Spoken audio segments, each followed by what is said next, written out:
100 men versus one gorilla. I think if you let me be the leader of the 100 men, 99 men plus me, I will be one of the combatants, but I want to be a general attacking the gorilla. Those of you who have followed me for some time know that we did a segment on the OutKick the Coverage radio show, Danny G, my producer, and I, called the Animal Thunderdome, where we talked about all the different attacks that were out there from animals on humans. And we would debate, discuss the decisions here. I've thought a lot about how to kill animals in the event that I was attacked. This is no joke.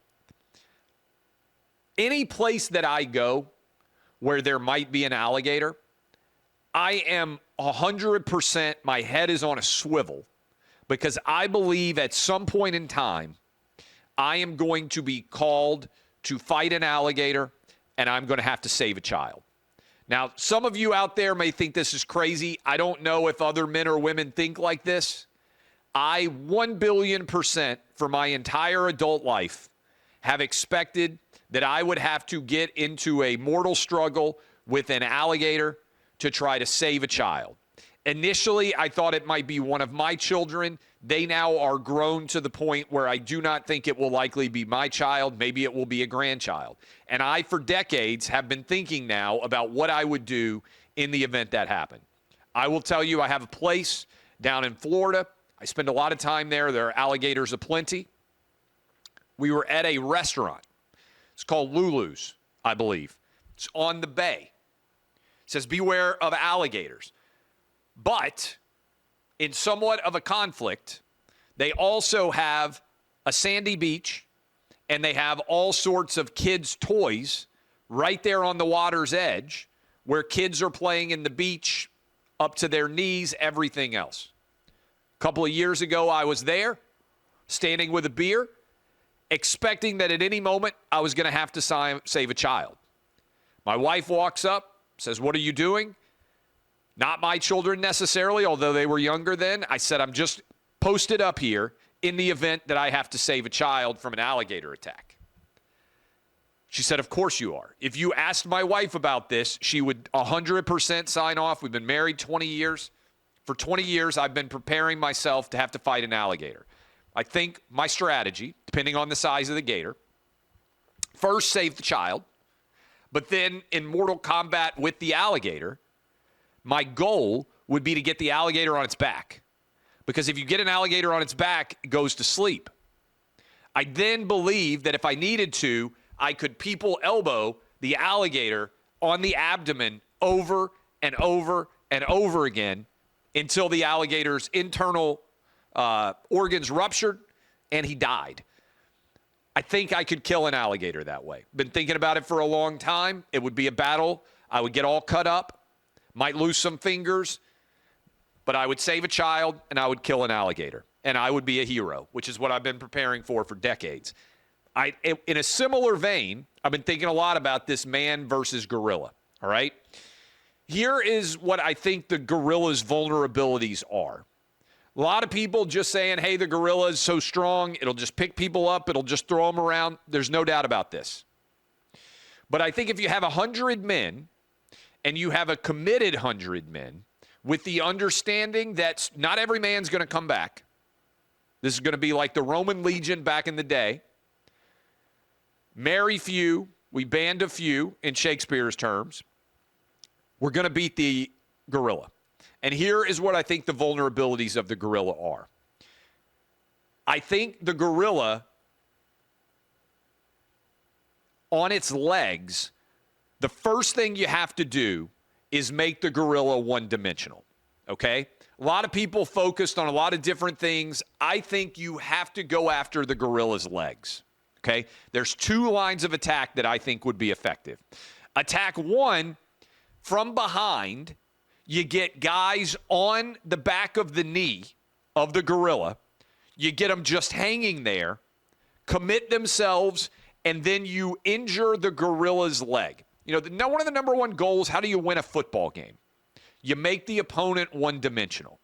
They're going to have to throw every play. You know how to stop it. They're going to have to run every play. You know how to stop it. If you can make the gorilla one-dimensional, that is, you take his legs out and then you just got to worry about the arms, you got a good chance to win. Dimension one, you got to take away the legs. You got to hobble the gorilla to where he can't cover a large amount of ground. Option two, got to go after the eyes. Now, this is a bit nasty, but if you blind the gorilla doesn't have the ability to effectively target his opponent in the same way. And so I think you go legs to take his legs out, and you go eyes to take his eyes out. So people say, how do you do that? You got to go back of the head. Can't get the gorilla coming straight on. You have to get him from behind. Somebody on the back of the gorilla gets behind, gouge. We go eye gouge on the gorilla. I think if you can blind the gorilla, and I think if you can make him one-dimensional, that is, take his legs out, then the gorilla's done. So you have to manage both of those from the attack perspective. Now, going to be a bunch of dudes that get killed. And I think it's probably going to be ugly, and I'm not sure that all the men stay committed, which is why I think you have to basically say, hey, it's life or death. Everybody dies, or some of you live, but nobody gets to leave the arena, right? You can't have people just panic, because I'm going to tell you, first couple of guys going straight on, it's not going to be pretty. And I think the gorilla, in a spike the football moment, might well just take the first human that he kills, rip his head off, and then just use his whole body just to wipe out as many other humans as possible, because I think he's going to see that as a real kind of statement. Spiking the football, first guy who dies, heads all off, rolling around. I think he takes the legs, and I think the gorilla just whips it around, and he probably kills another couple of people just using a dead body to hit a live body. That's a power play by the gorilla. I think you have to expect it. This is what I think why I need to be the leader, because I think I could prepare people for the grisly and, frankly, highly destructive and death-laden battle that we're going to fight against the gorilla. The guy would stay back, like all great generals do, the Napoleon of the battlefield, and I would deploy my resources. Legs, eyes, out, we win. I think I could do it and only lose 35 men. I think 35 would be dead. May their memories live in hallowed glory for all time. They advanced to Valhalla, welcomed. And then the other 65 of us would be the guys who killed the gorilla. We would have unlimited women throwing themselves at us. We would have tremendous success, and we would be garlanded with glory for all our days. This, I think, is the way you beat the gorilla. We would lose 35 brave soldiers, but 65 survive. I'm very confident in this, and if needed, I am confident and willing to be the general. The only thing is, like all generals, I would be able to retreat.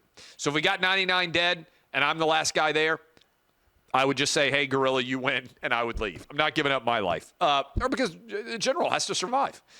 Napoleon didn't get killed by a cannon. George Washington didn't get killed by a cannon. Why would I?